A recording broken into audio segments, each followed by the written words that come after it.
Hello, pilots, and welcome to Flight Academy Season 5, brought to you by Out of Arc Gaming. As always, my name is Phil, and we are in the final week, the last 3 games. This is the opportunity for the players to secure their top 4 slot. Except for the 2 players who we have on the table at the moment, we're both just playing for fun at this point and just seeing who is going to end up in last place. But joining me to check out these games this week, we have... Hey folks, it's Ben. Hey Ben, our 2-time champion and guaranteed top 4 slot player at this point. Good to have you back, buddy. Great to obviously have you in Flight Academy, but great to have you doing some commentary. As I said, this is basically the dead rubber match. Neither me or Scott can make it to the top 4, so we're just playing for honours here. So it should just be a nice casual game. Is there such thing as a nice casual game when you've got a tiny little board and only 30 minutes to kill each other? Nah, it's always fast-paced and good fun, though, so that's what we're looking for. Yeah, you seem to be turning away. Yeah, I've seen what these 2 ships can do, though. Yeah, they're nasty. Swarm Tactics Wedge. I understand why 2 players brought it. It's really good idea. And I want to sort of, if possible, dictate the engagement, which is not going to be easy, to be honest. Because, again, Wedge is just an absolute powerhouse, especially with Swarm Tactics. And Saw Gerrera, I mean, that Perceptor Co-Pilot Jyn Erso combination is really, really good. I do like that. Yeah, I think you probably want to do as much damage as you can with Ubel and just kind of assume that Ubel will probably go down, but try and do as much damage as you can with your double shots and then Whisper, hopefully, can do a bit of cleanup. I mean, obviously this is my final game of the tournament, and those of you that have watched have probably seen that maybe Ubel wasn't the best choice, but you know what? TIE Brute looks cool, and I was here to have fun and fly ships I like, so... It's just nice to see the Brute on the table. Yeah. And the Phantom. I love the Phantom. It was great to get Whisper back on the board. I'd love to see it in more standard play. I'd love to see it in standard play and see what some of the top pilots that we see could do with that ship. I think sometimes that's one of the downsides with the standard and extended is you don't see like some of those really good pilots flying them. So it's hard to get like tips on good tricks for them. But I mean, I had a great time with it in the last game. But let's see how it goes this time. But that's a nice turn in from Scott, to be honest. They're quite aggressive with Saw turning in there. But he can afford to with those tokens. Yeah, I mean, with those tokens he can afford to, and Saw's ability, he doesn't mind if either Saw or Wedge takes some damage, because it's just going to unlock Saw's ability and just make them even more potent. Do kind of like that barrel from Scott opening up that he's got lane options Wedge there, and just keeping inside of range 1 for Saw to keep Swarm Tactics live as well. Doesn't look like it's going to be a very good time for Ubel here. But I do get the obstruction bonus, so there's 1 dice gone, 1 dice added.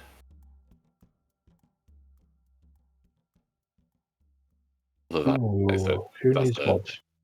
that's a good shot. And with Wedge being outside of arc, I can't get the double tap onto... Oh, but there we go. So Scott did remove 1 dice because his wings are closed, so it is -1 shot. So that actually was pretty good for me there. Good of 8. No damage coming through there. Did he accidentally start with his wings closed then? I think he boosted in round 1. Oh, this is Wedge. Yeah. Yeah, with Wedge. So Saw is fine, but Wedge was obviously that's a good shot. That's a really good shot. having to spend that Oh, you evade really on don't want to Whisper. spend a evade with a Phantom. She's so much more No. predictable. We saw what happened last time. I had to spend an evade with a Phantom and was hoping to get it back, and it just didn't pan out. Ooh, It's an that's what I think I saw. interesting mechanism because on most ships you're like, oh yeah, great, I've got the evade, spend it. But Phantoms, you like really don't want to spend the evade, and sometimes it can be worth just taking the hit and keeping the evade. I think there with 2 hits coming through, I kind of did have to spend it. Yeah, Um, especially with half points yeah. on the cards. Whisper, though, is quite advantageous because she can, if she does hit, she gets another evade. So it's not too bad as long as you can hit, and that isn't a hit. So unfortunately, no decloak for Whisper there. So could be quite painful. So do you anticipate a stop from the Ewing here? It's a weird position to do a stop because the rotate doesn't look particularly good either. Looking at it, I think he's just far enough over that he won't go over that gas cloud. So, oh no, he does That's clip the gas close. cloud. So just clips that gas cloud, which you know that's all right, but I do think that's a good move from Scott there because it's an awkward move for my ships. So I was going to say if I'd have had the decloak, I probably would have decloaked forward and then possibly K-turned or done like disengaged to come back around behind, which isn't always great for a Ewing because they're just a nightmare.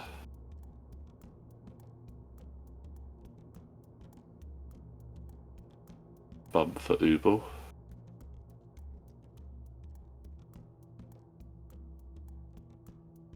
Perfect positioning for Wedge. He can just come right in behind and just cause so much damage. Oh, and a bump for Whisper as well. This is not good. Oh, it's a bit congested there. Yeah. Wedge has got nice free space.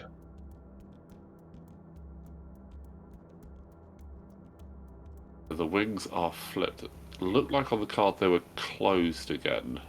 Not going to be able to. Is he going to be able to get around? Don't think he's going to be able to get around and Not get this shot. turn. I think that was too fast. I think he should have gone one No, I think slower. I think he was trying to get enough distance around that debris, that gas cloud. Yeah, but I think if he'd have gone one slower, he would have still had arc on Ubel, possibly. Well, Possibly boost round. this would turn quite good into your favour this round. Yeah. Two shots onto one. Yes, they're unmodded, but also carrying a strain.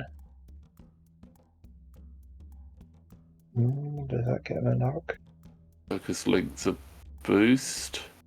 Ooh, I don't think so. he sneaks an arc in there. It looks like he's going just behind Whisper, so this could be an ideal phase for me. Obviously, Saw is tokened up though really well, so it's going to make it difficult. And Saw does just have range for swarm tactics there. Probably why aiming for that boost there to make sure he gets that.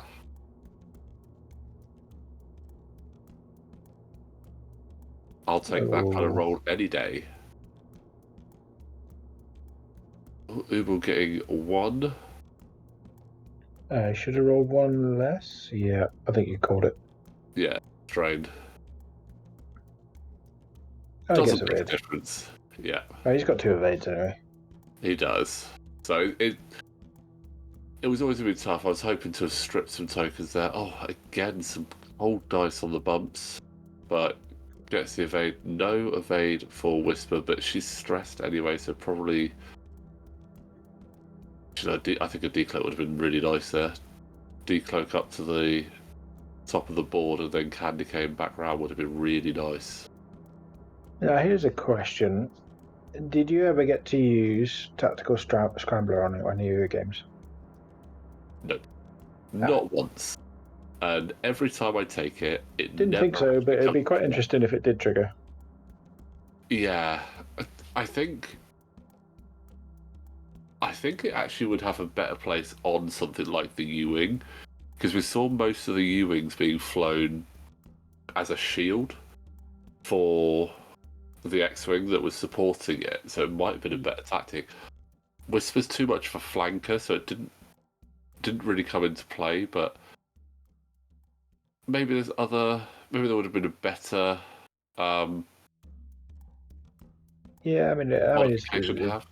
Probably spare points, isn't it? Yeah, And you never know; it might be one occasion that might trigger. yeah, that one point where it triggers and just comes in absolutely ideal could make it worth it. I mean, although I'm a bit disappointed in you, Phil. Go on. You haven't brought marksmanship. I wanted trick shot. No. I thought that you were dedicated to your favorite upgrade, marksmanship.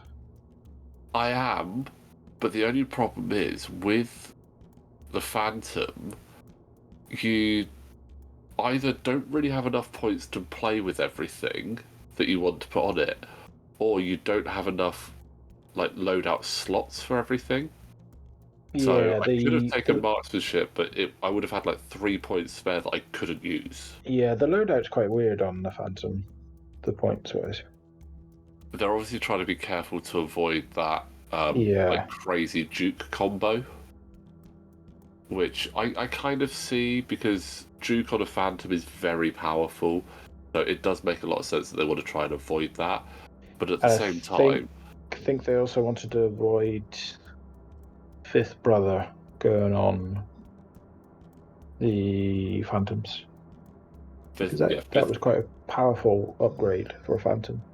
Yes, it was absolutely crazy on a Phantom to be able to have Fifth Brother.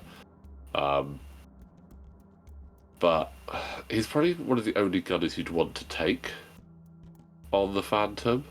Yeah, I don't think there's many great gunner options. Yeah, suppressive gunner might be okay, but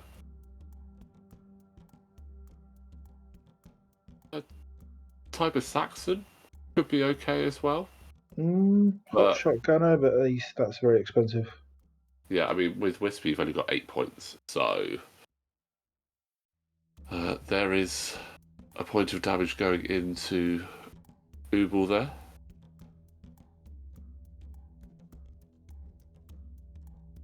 I think that's is a blank your turret facing rear? Yes, so you can see I've put the guns turret on the ship, because the turret on the actual base was really stiff, so I was like, well, I've got a turret on the ship, so I'll just move that.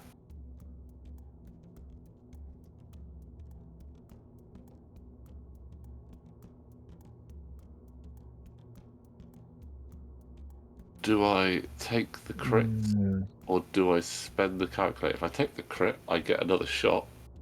But you could get a really nasty crit. Blinded pilot. Not a great crit. Not a terrible crit, but not a great crit.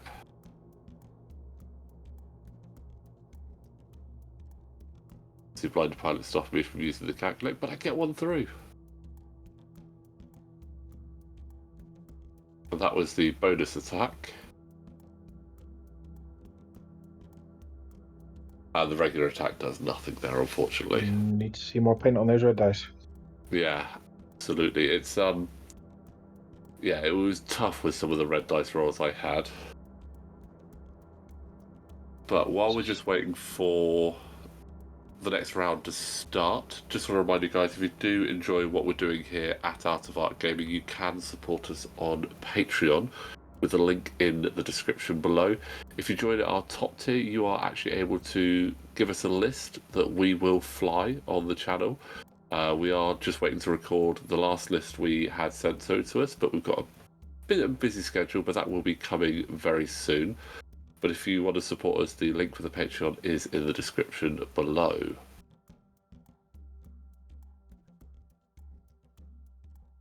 that is where Perceptor Copilot Jin Urso is so powerful. Getting Mm. that focus on the bump, but Jin Urso, Perceptor Copilot still allows you to get the second focus, and Jin then allows you to turn it to an evade, is really good. And it's at this point I Ooh, realised I've made a that's not very, good. very, very large mistake. So you just clipped it with your template. I clipped it with my template, but how familiar are you with the brute dial? Not very, but I don't. It's not very maneuverable, I can tell you that. Well, unfortunately, its one hard maneuver is a red, and I have 2 stress tokens, so Oh dear. not really anything I can do is going to keep that on the board, unfortunately. Oh, he's still got quite a lot of health left as well. Yeah, a momentary lapse in concentration. He just didn't want to give Scott the kill. Possibly, I think again, I think it was just more of a lapse of concentration and trying not to fly over that obstacle. And in concentrating on not flying over that obstacle, I very much misjudged where the edge of the board is. Yeah, it's not a lot of room. That reduced board size makes a huge difference. Yeah, it really does. I mean, it gets those engagements going quicker, and just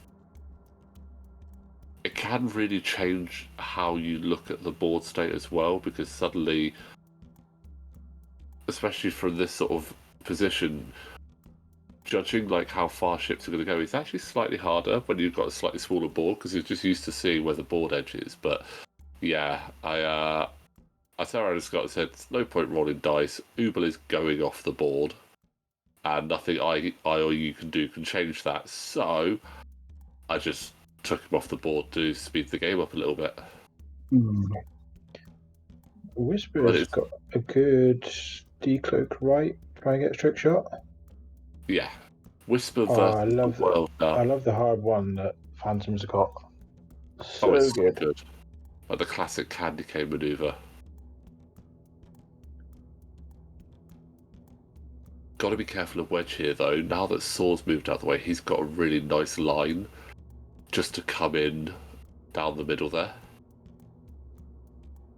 God, Wedge can hurt you so badly. I always feel like whenever I see Wedge on the board, it's like priority. He has to go. Yeah. And I Unless you're think running a lot of like one agility ships or something like that. If you're running aces, then he's really bad. I completely agree. And the thing with this combination that Scott's got, taking Wedge down is a priority because then it reduces Saw down to I4 again. But you have to take Wedge down hard, because if you leave him with 3 health, Saw triggers and he gets rerolls. So you've always got to like take 2 shields off him, then wipe him out next turn. Because otherwise Saw is just going to be an absolute linchpin for him. And in all honesty, I did manage to take an X-Wing out in 2 turns, but it wasn't easy. That's a very good shot, though.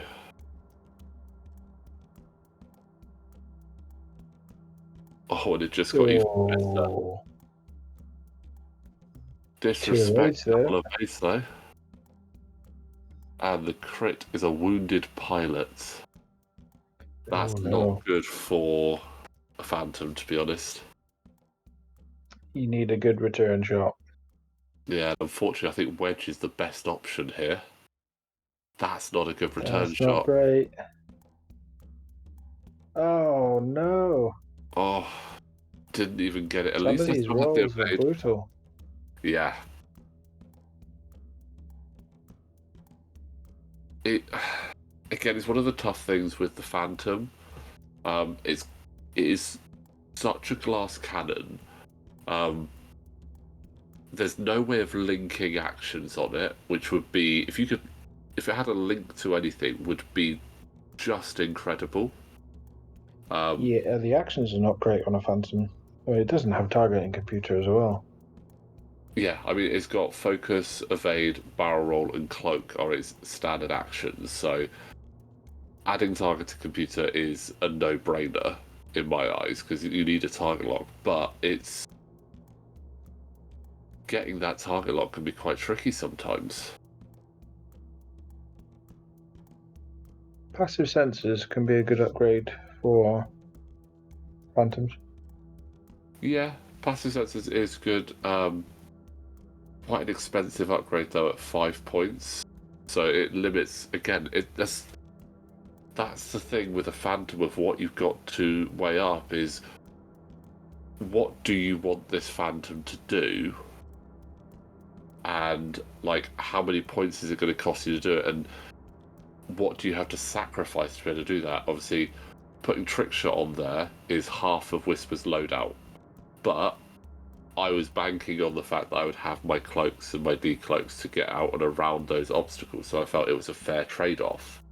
Obviously, if I'd have wanted to go with Duke, which is 7 points, I'd be left with 1 point, so it would be basically Duke and targeted computer, which could have worked, but it's still it's a huge you're missing out on fire control system, passive sensors.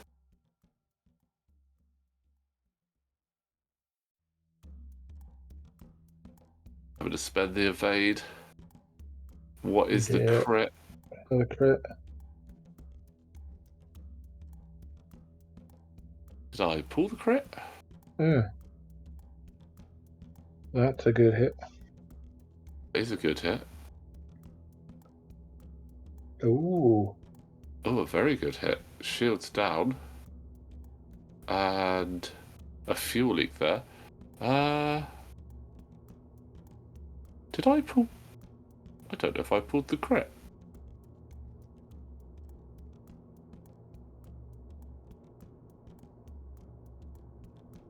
A bit naughty of me.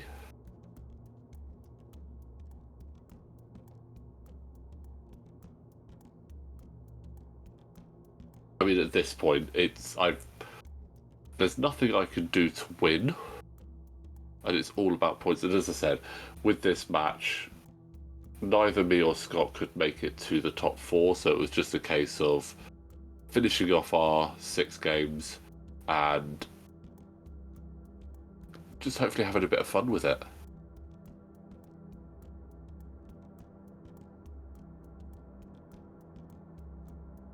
A great block from Saw there. Really good block. Yeah, Wedge could just do a bank in. Yeah. One bang from Wedge, range 1. Absolutely no nothing. tokens as well. Absolutely nothing that. Yeah, that was a good setup from Scott there. He flew Wedge and Saw really well. Combining obviously the swarm tactics, their good block early onto Ubel and Whisper. And again, Perceptor, Copilot, and Juno, so it's really good combination. So it's almost surprising that Scott wasn't contending for that top 4 slot. Oh yeah, there we go. Whisper is gone. So regardless, yes, I missed that crit, but did not change the outcome. So a very good 5-point swan song there from Scott for the final game. Just showing again how powerful that combination can be. And it's back to the drawing boards for both of us to see what Season 6 list building rules are and what we might want to consider flying. But it is still worth having a look at the tables to see how they have been affected. So let's quickly see how the bottom of the table is going. So obviously I end up with 2 points there at the bottom. Scott getting himself 8 points. All eyes though are looking at the top 5 spots as there are four players within 3 points of each other. So anything could happen here. Wedge is eagerly watching all these games to see if he's got enough points to sneak his way in. But Ben, I do hope you enjoyed watching that one. Yeah, thank you for having me on. It's funny. And guys, like I said, 2 more games of the round robin, and then it's the finals. So don't forget, like this video, subscribe to the channel, and we will see you next time.